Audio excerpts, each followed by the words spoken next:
السلام علیکم پیارے دوستو، تو آج میں ایک نئی کہانی کے ساتھ حاضر ہوئی ہوں۔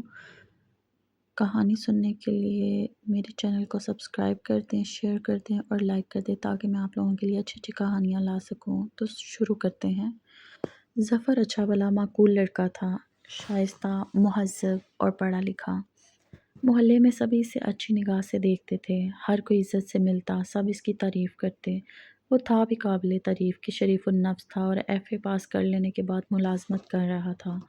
محلے میں بہت سے لوگ اس لیے بھی اس کی تکریم کرتے تھے کہ وہ باقاعدگی سے اخبار پڑھتا اور پڑھنے کے بعد اسے چوک میں بیٹھے ان بزرگوں کو دے دیتا جو پڑھنے کا شوق تو رکھتے تھے لیکن اخبار خرید نہیں سکتے تھے۔ ظفر کو عادت تھی کہ خبروں کے ساتھ ساتھ اشتہارات بھی غور سے پڑھتا تھا۔ ان دنوں اس کی شادی ہونے والی تھی جب ایک روز اس کی نظر کچھ اس قسم کے اشتہارات پر پڑی جو ازدواجی زندگی کی سچی خوشیوں اور کامیابیوں سے متعلق تھے۔ ایک اشتہار میں درج تھا کہ ہر نوجوان کو شادی سے قبل ہم سے ضرور مشورہ کرنا چاہیے تاکہ ازدواجی زندگی کی ناکامی کا امکان 100% جاتا رہے۔ جانے اس کے جی میں کیا سمائی کہ اس نے بھی ایک روز ایک اشتہار سے متاثر ہو کر ماہر ڈاکٹر کے مکتب پر جا کر حاضری دی جس کا اشتہار اور پتہ اخبار میں درج تھا۔ ڈاکٹر صاحب خندہ پیشانی سے ملے اور پوچھا، کیا آپ شادی شدہ ہیں؟ جی نہیں، عنقریب شادی ہونے والی ہے، ظفر نے جواب دیا۔ تب تو آپ ٹھیک وقت پر صحیح جگہ آئے ہیں۔ کیا آپ اپنی ازدواجی زندگی کو کامیاب دیکھنا چاہتے ہیں؟ ظاہر ہے ہر شخص ہی اپنی ازدواجی زندگی کو کامیاب دیکھنا چاہے گا۔ تب تو آپ کو ہم سے ضرور مشورہ کرنا چاہیے، ورنہ ممکن ہے کہ شادی میں ناکامی کا منہ دیکھنا پڑ جائے۔ غرض اس چرب زبان ڈاکٹر نے اس سیدھے سادے نوجوان کو اس طرح اپنی لچھے دار باتوں میں الجھایا کہ بیچارے ظفر کا دماغ گھومنے لگا۔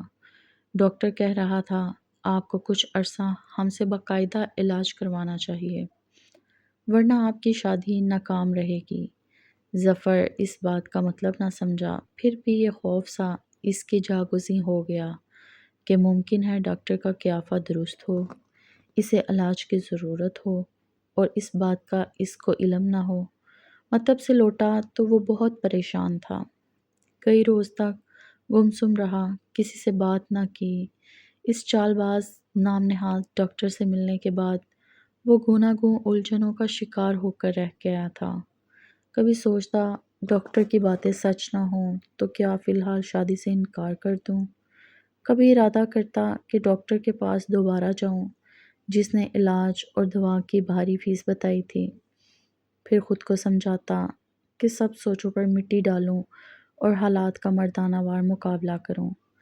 ضرور ڈاکٹر کی باتیں وہم میں ڈالنے والی ہیں، لہٰذا اس بات کو ایسے بھول جاؤں جیسے میں کسی ڈاکٹر کے پاس گیا ہی نہیں۔ بس وہ دوبارہ اس اشتہاری ڈاکٹر کے پاس نہ گیا، لیکن پریشان ضرور رہنے لگا اور شرم کی وجہ سے کسی سے اس بات کا تذکرہ بھی نہیں کیا، حتیٰ کہ وہ دن آ گیا جب کہ اس کے والدین بڑی دھوم دھام سے بارات کے ساتھ چاند سی بہو بیاہ کر گھر لے آئے۔ جو وہم ڈاکٹر نے اس کے ذہن میں ڈالا تھا وہ اس کے ذہن سے ابھی تک نہ مٹا تھا، لہٰذا بیوی کا گھونگھٹ اٹھاتے ہوئے بھی اس کے ہاتھ کانپ رہے تھے کہ کہیں میری ازدواجی زندگی ناکام نہ ہو جائے، شاید میری بیوی میرے ساتھ خوش نہ رہ سکے۔ لیکن شادی کے بعد یہ اندازہ غلط ثابت ہوا۔ اس کی دلہن اپنے دلہا کو پا کر بہت خوش تھی اور اس سے محبت کرنے لگی۔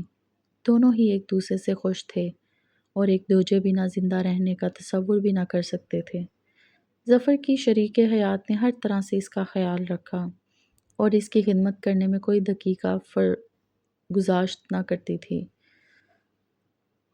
ظفر نے اس چرب زبان ڈاکٹر کی کہی باتوں کو جھوٹے کی بڑ سمجھ کر بھلا دیا اور جو خوف اس کو اپنی ازدواجی زندگی سے متعلق تھا وہ دور ہو گیا۔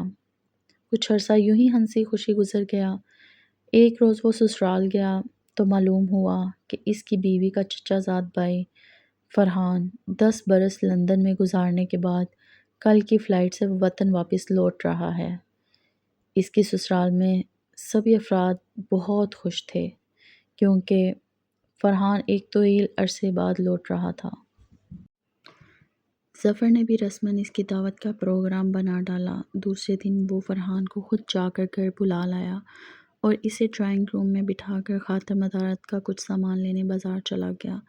فرحان اور ظفر کی بیوی طیبہ گھر میں رہ گئے تھے۔ اچانک ہی کچھ دور جانے کے بعد ظفر کے دل میں خیال آیا کہ اس کی بیوی اپنے کزن کے ساتھ اکیلی گھر میں ہے اور یہ کوئی احسن بات نہیں ہے۔ تبھی کچھ وہمی سا ہو کر وہ واپس لوٹ آیا اور گھر میں داخل ہونے کی بجائے باہر سے اس کمرے کی طرف گیا جس میں وہ ان دونوں کو باتیں کرتا ہوا چھوڑ آیا تھا۔ اس نے کھڑکی کے سوراخ میں سے جھانک کر دیکھا۔ فرحان اور طیبہ اپنی اپنی جگہ بیٹھے باتیں کر رہے تھے۔ وہ زیادہ بلند آواز سے نہیں بول رہے تھے، تبھی ان کی باتیں ظفر کی سمجھ میں نہیں آ رہی تھیں۔ دونوں ایک دوسرے سے مناسب فاصلے پر بالکل اسی طرح بیٹھے تھے جیسے وہ ان کو چھوڑ کر گیا تھا۔ البتہ اس کی بیوی بار بار دروازے کی طرف دیکھ رہی تھی۔ اس کی اس حرکت پر ظفر کو شبہ ہوا کہ وہ کسی خاص سبب سے ایسا کر رہی ہے۔ ظفر کے والد کے دفتر سے آنے کے وقت ہو رہا تھا اور وہ اس کے سسرال کے مردوں کا اپنے گھر آنا جانا پسند نہ کرتے تھے۔ ممکن ہے میری بیوی اس ڈر سے بار بار دروازے کی طرف دیکھ رہی ہو، اس نے سوچا، تاہم شبہ دل میں گھر کر چکا تھا۔ فرحان کے جانے کے بعد اس نے اپنے شک کا اظہار بیوی سے کیا تو وہ بری طرح رونے لگی اور کلام پاک اٹھا کر کہنے لگی کہ وہ فرحان کو سگے بھائیوں کی طرح سمجھتی ہے اور دعوت بھی اس نے نہیں خود ظفر نے اس کی ہے۔ اس بات سے اس کا شک وقتی طور پر دور ہو گیا، لیکن آہستہ آہستہ یہ شک اس کے دل میں گھر کرتا گیا۔ اب اس کو وہم ہونے لگا کہ اس کی بیوی نے محض گھر بچانے کے لیے جھوٹی قسم اٹھائی ہے۔ وہ دوبارہ فرحان سے ملا اور اس سے اپنی الجھن بیان کی۔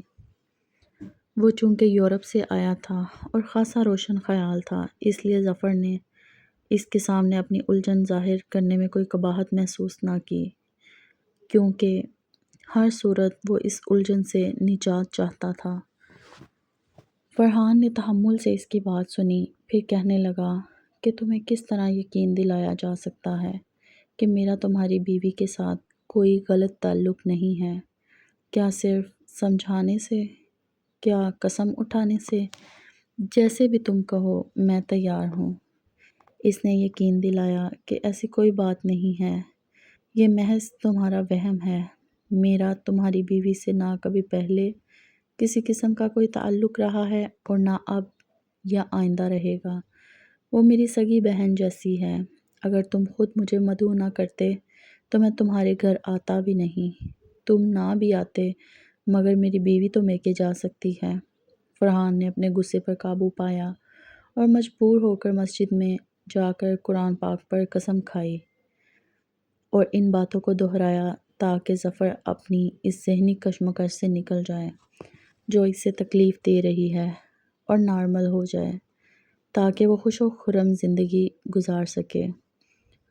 فرحان کی اس کوشش کے سبب ظفر نارمل ہو گیا اور بظاہر مطمئن بھی، لیکن یہ وقتی اطمینان تھا۔ کچھ دن بعد پھر اسے شکوک و شبہات ستانے لگے کہ ممکن ہے فرحان نے میرے مجبور کرنے پر قرآن اٹھایا ہوا اور جھوٹی قسم کھائی ہو۔ اب وہ پہلے سے زیادہ پریشان رہنے لگا۔ اس نے ایک بار پھر اپنی بیوی سے باز پرس اور مطالبہ کیا کہ وہ اس کو اپنی بے گناہی کا یقین دلائے اور اس بات کے لیے مقدس کتاب کو پھر سے اٹھائے کہ اس نے ڈر کی وجہ سے تو جھوٹی قسم کھائی ہے۔ بیچاری قسمت کی ماری طیبہ نے شوہر کے سکون دل کی خاطر ایک بار پھر قرآن پاک ہاتھ میں لے کر کہا کہ وہ ظفر کے سوا تمام مردوں کو اپنا سگا بھائی سمجھتی ہے، سمجھتی تھی اور آئندہ بھی سمجھتی رہے گی۔ اس نے یہ وعدہ بھی کیا کہ وہ ہر طرح کے حالات میں زندگی بھر اس کا ساتھ نہیں چھوڑے گی اور ہمیشہ اس کی وفادار رہے گی۔ اس نے یہ بھی کہا کہ اب بھی اگر آپ کو شک ہے تو میں عمر بھر فرحان سے پردہ کروں گی اور کبھی اس کے سامنے نہیں جاؤں گی، نہ کبھی اس سے بات کروں گی، کہو گے تو میکے جانا بھی بند کر دوں گی۔ اس بات پر ظفر کے آنسو نکل پڑے۔ اس نے کہا، تم میکے جانا بند نہ کرو، میں یہ پابندی تم پر نہیں لگاؤں گا، بس میں ویسے ہی وہم کا مریض ہو گیا ہوں۔ ورنہ جانتا ہوں کہ تم باوفا ہو اور میرے سوا کسی سے محبت نہیں کرتی۔ مجھے معاف کر دو، میں آئندہ تم پر شک نہ کروں گا۔ بس ایک بات مان لو، جب تک فرحان لندن واپس نہیں چلا جاتا تم میکے نہ جانا۔ اور نہ ہی کہیں باہر جانا۔ اس میں کیا مضائقہ تھا بھلا؟ طیبہ تو خود پریشان تھی۔ اس نے فوراً وعدہ کر لیا تاکہ اس کی پرسکون زندگی میں کوئی خلل نہ آئے۔ ظفر نے بھی اسے نہ جتلایا کہ وہ اس پر شک رکھتا ہے۔ وہ نہیں چاہتا تھا کہ اس کی بیوی یہ سمجھے کہ مسلمان ہو کر بھی میرے شوہر کو قرآن پر قسم کھانے پر اعتبار نہیں ہے۔ فرحان جو ظفر کے مدعو کرنے پہ ایک بار اس کے گھر آ گیا تھا، دوبارہ نہ آیا۔ یہ کوئی آسمانی عذاب کہیے یا کسی مظلوم کی بد دعا کہ اس کے بعد بھی ظفر کو دلی سکون نہ ملا اور وہ مسلسل شک کی آگ میں ایک سزا کے طور پر جھلستا ہی رہا۔ جب بیوی میکے جاتی تو اس کو طرح طرح کے خیالات ستانے لگتے۔ اسے یوں محسوس ہوتا جیسے اس کی بیوی اس کے ساتھ بے وفائی کر رہی ہے۔ انہی دنوں طیبہ نے اپنی دانست میں شوہر کو خوشخبری سنائی کہ وہ ماں بننے والی ہے۔ وہ بے حد خوش تھی، لیکن ظفر کو اس خبر سے ذرا بھی خوشی نہیں ہوئی۔ اس کو اشتہاری ڈاکٹر کی باتیں یاد آنے لگیں۔ اس عطائی نے کہا تھا کہ اگر تم نے علاج نہ کرایا تو شاید تمہیں اولاد کی خوشی نصیب نہ ہو۔ تبھی اس کے دل میں یہ خیال جاگ پڑا، ہو سکتا ہے یہ خوشخبری مجھ سے نہیں کسی اور سے وابستہ ہو۔ یہ خیال آتے ہی کچھ دن وہ بہت پریشان رہا، تنہا اپنی اس نامعقول سوچ سے لڑتا رہا۔ بالآخر جب بات اس کے اختیار سے باہر ہو گئی تو تنگ آ کر اس نے اپنی سوچ کا جہنم بیوی کے سامنے کھول دیا اور صاف صاف کہہ دیا کہ مجھے شک ہے۔ تم جو خوشخبری مجھے سنا رہی ہو اس کا مجھ سے کوئی تعلق نہیں۔ ان دنوں ایسے معاملات میں DNA وغیرہ کے چرچے نہیں تھے جیسا کہ اب ہیں، تاہم ایسے ذہنی عارضے لاحق ہو سکتے تھے جیسا ظفر کو لاحق تھا۔ شوہر کی بات سن کر طیبہ تو پتھر کا بت بن گئی۔ وہ سوچ بھی نہ سکتی تھی کہ خوش ہونے کی بجائے اس کا شوہر ایسی بات کر دے گا۔ اس کی ساری خوشی خاک میں مل گئی۔ ذرا دیر بعد یوں ہی اسے ہوش آیا۔ اس نے چیخ ماری اور پھر آگ بگولا ہو گئی۔ عزت نفس کو مجروح کرنے کی تکلیف برداشت کرنے کی بھی ایک حد ہوتی ہے۔ بات اب حد سے بڑھ گئی تھی۔ طیبہ نے اپنے چہرے پر تھپڑ مارے اور پھر دھارے مار مار کر رونے لگی۔ اس نے ایک بار پھر مقدس کتاب پر ہاتھ رکھ کر بہت بڑی قسم کھائی اور بولی، ہونے والے بچے کے باپ آپ ہی ہیں۔ میں شادی سے پہلے بھی پاک دامن تھی اور اب بھی پاک دامن ہوں اور آئندہ بھی اپنی پاک دامنی کو برقرار رکھوں گی۔ اگر میں نے جھوٹی قسم اٹھائی ہو تو اللہ تعالیٰ اس دنیا کو میرے لیے جہنم بنا دے، میں کبھی بخشی نہ جاؤں۔ غرض جس قدر ممکن ہو سکا اس نے شوہر کی غلط فہمی دور کرنے کی کوشش کی۔ اس سے زیادہ شریف الطبع بیوی اور کیا کر سکتی ہے؟ غرض طیبہ نے جس قدم ممکن ہو سکا ظفر کا وہم دور کرنے کی کوشش کی، لیکن اس کا دل پھر بھی شک کی آلودگی سے پاک نہ ہو سکا۔ طیبہ کیا کوئی بھی یہ بات نہیں سمجھ سکتا تھا کہ ظفر دراصل کسی ذہنی عارضہ میں مبتلا ہے، کیونکہ وہ بالکل صحت مند تھا، ہر طرح سے تندرست نظر آتا تھا۔ ایک وہم کے سوا اس کا ہر فعل نارمل انسان کے جیسا ہی تھا۔ پھر کوئی کیسے جان سکتا تھا کہ اس کا ذہن کیوں ہر وقت شک و شبہ میں کھولتا رہتا ہے؟ طیبہ بیچاری تو طلاق کے خوف سے ہی ہاتھ جوڑنے لگتی تھی۔ اس کی زندگی اجیرن ہو چکی تھی، صحت خراب رہنے لگی تھی۔ ظفر بھی دن رات اپنے مرض کے سبب اذیت کی سولی پر لٹکا رہتا تھا۔ کئی برس اس نے چپکے چپکے یہ اذیت سہی۔ وہ 2 بچوں کا باپ بن چکا تھا، پھر بھی اپنی بیوی کی ہر حرکت پر اسے شبہ ہونے لگتا تھا کہ دروازے کے پاس کیوں کھڑی تھی، کسی کا انتظار تو نہیں کر رہی تھی۔ اکثر اپنے بچوں کی صورتوں کا تقابل اپنی صورت سے کرنے لگتا، کبھی بہت پیار کرتا، کبھی لا تعلق ہو جاتا۔ طیبہ روتے روتے نڈھال ہو جاتی۔ اس کو ہلکان دیکھ کر وہ معافیا مانگنے لگتا، سوچتا کاش وہ اس اشتہاری ڈاکٹر سے نہ ملا ہوتا، کبھی سوچتا کہ خودکشی کر لے تاکہ اس سوچ کے دوزخ سے نجات مل جائے جس کی وجہ سے اس کی اور اس کی بیوی کی زندگی تباہ ہوئی۔ پھر خیال آتا کہ اگر سوچ کا دوزخ اتنا اذیت ناک ہے تو اصل دوزخ کس قدر اذیت ناک ہوگی، اور بطور مسلمان اس کے ایمان میں یہ یقین شامل تھا کہ خودکشی حرام ہے اور جو لوگ خودکشی کرتے ہیں ان کو دوزخ میں جلنا ہوگا۔ ایک دن وہ انتہائی مایوسی کے عالم میں سڑک کنارے چل رہا تھا کہ اس نے فٹ پاتھ پر ایک شخص کو کھڑے دیکھا۔ اسے لگا کہ پہلے بھی اس شخص کو کہیں دیکھا ہے۔ دفتن اس کے سوئے ہوئے ذہن میں کوندا سا لپکا، جیسے کسی نے بجلی کا کرنٹ لگا دیا ہو۔ یہ وہی شخص تھا جو خود کو ڈاکٹر ظاہر کر کے لوگوں کو ازدواجی زندگی کی اصلی اور سچی خوشی کو پانے کے لیے ان کے ذہنوں کو اپنی چرب زبانی سے گرفت میں کر کے دعائیں بیچتا اور اپنی دکان چمکاتا تھا۔ ظفر کو خیال آیا کہ یہی تو وہ شخص ہے جس نے اس کو ازدواجی زندگی میں ناکامی سے ڈرایا تھا جب اس کی عمر محض 17-18 سال تھی اور اس کی زندگی میں اس وقت تک کوئی لڑکی بھی نہیں آئی تھی۔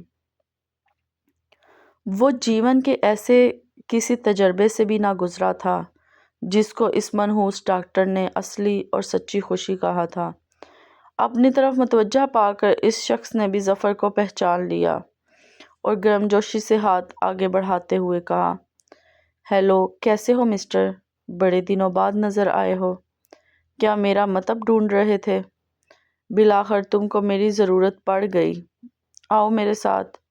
ظفر اس کے ساتھ چل دیا۔ 2-4 قدم پر ہی اس کا مطب تھا، وہ کلینک جہاں وہ ایک بار پہلے بھی آ چکا تھا، مگر آج وہ کہیں اور جا رہا تھا۔ اتفاق سے ڈاکٹر مل گیا۔ شاید تم میرے کلینک کا پتہ بھول چکے تھے، تبھی تم کو دقت ہو رہی تھی، تو تمہارے چہرے پر پریشانی دیکھ کر ہی میں سمجھ گیا کہ تم میرے کلینک کو ڈھونڈ رہے ہو۔ آؤ بیٹھ جاؤ۔ ظفر جو اس کے ساتھ مطب میں داخل ہو چکا تھا اس کے سامنے والی کرسی پر بیٹھ گیا، ایسے انسان کی مانند جس پر کسی نے تنومی عمل کر دیا ہو۔ اب بتاؤ کیسی گزر رہی ہے تمہاری زندگی؟ شادی ہو گئی؟ کیا ابھی تک کامیابی سے چل رہی ہے یا؟ ڈاکٹر سوالات پہ سوالات کیے جا رہا تھا۔ ظفر جو پتھر کے بت کی مانند اس کے سامنے خاموش بیٹھا تھا اچانک اٹھ کھڑا ہوا اور آگے بڑھ کر اس کا گلا دبوچ لیا۔ اس کے ہاتھوں کی سختی کی وجہ سے اس شخص کا سانس رکنے لگا اور آنکھیں باہر نکل آئیں۔ خوش قسمتی سے 2 افراد اگر اسی وقت نہ آ جاتے تو اس کی جان گئی تھی۔ آنے والے افراد نے جو یہ وحشتناک منظر دیکھا تو وہ ظفر پر جھپٹ پڑے اور اس نیم جان کو اس کے پنجے سے چھڑایا۔ بہرحال اس کے بعد دکان کے اندر مجمع اکٹھا ہو گیا۔ متاثرہ کو فوراً طبی امداد دی گئی اور ظفر کو حوالہ پولیس کیا۔ پولیس نے حملہ کی وجہ پوچھی تو ظفر نے بتایا کہ میں بالکل ٹھیک ٹھاک تھا، مگر کم سنی میں ایک دن اس فریبی سے ملنے چلا گیا۔ بس اس کے بعد میری بربادی کا دور شروع ہو گیا۔ یہ میری خوشیوں کا قاتل ہے جس نے مجھے اصلی اور سچی خوشی کا جھانسا دے کر میری زندگی کی اصلی اور سچی خوشیاں چھین لیں۔ میں زندہ کی صورت مردہ بن کر رہ گیا۔ اس کو مارتا نہ تو کیا کرتا؟ تمام رام کہانی سن کر منصف نے فیصلہ دیا کہ یہ شخص چونکہ ذہنی طور پر صحت مند نہیں ہے، اسے وہم کی بیماری ہے، مرض کے غلبے کی وجہ سے اس شخص پر حملہ کیا جس کو یہ پریشانی کی وجہ سمجھتا تھا۔ پہلے کسی ماہر ڈاکٹر سے اس کا ذہنی معائنہ کروانا چاہیے، اس کے بعد سزا کا تعین ہوگا۔ لہٰذا ایک ماہر ذہنی امراض ڈاکٹر سے ظفر کا ابتدائی معائنہ کرایا گیا۔ اس کے بعد ماہرین نفسیات ڈاکٹرز کے پاس ایک بورڈ نے اس کا چیک اپ کیا اور تجویز کیا کہ اس کو جو ذہنی مرض لاحق ہے اس کا علاج ممکن ہے اور یہ واقعی ذہنی مریض ہے۔ کچھ عرصے کے علاج کے بعد ظفر کی ذہنی صحت کو دوبارہ جانچ ہوئی تو وہ تقریباً صحت مند ہو چکا تھا۔ ہم اس محلے میں مزید 4 برس رہے۔ طیبہ نے اس دوران میری امی سے ظفر کی ایسی کوئی شکایت نہیں کی کہ اس کے جیون ساتھی کو شک و شبہ یا وہم کا مرض لاحق ہے۔ غالب وہ مکمل طور پر صحت یاب ہو چکا تھا۔ اللہ سب کو ان عطائیوں اور نیم حکیموں سے محفوظ رکھے جو لوگوں کی ہنستی بستی زندگی اجیرن کر دیتے ہیں۔ تو دوستو، کیسی لگی میری کہانی؟ مزید کہانیاں سننے اور پڑھنے کے لیے میرے چینل کو سبسکرائب کر دیں، شیئر کر دیں، لائک کر دیں۔ شکریہ۔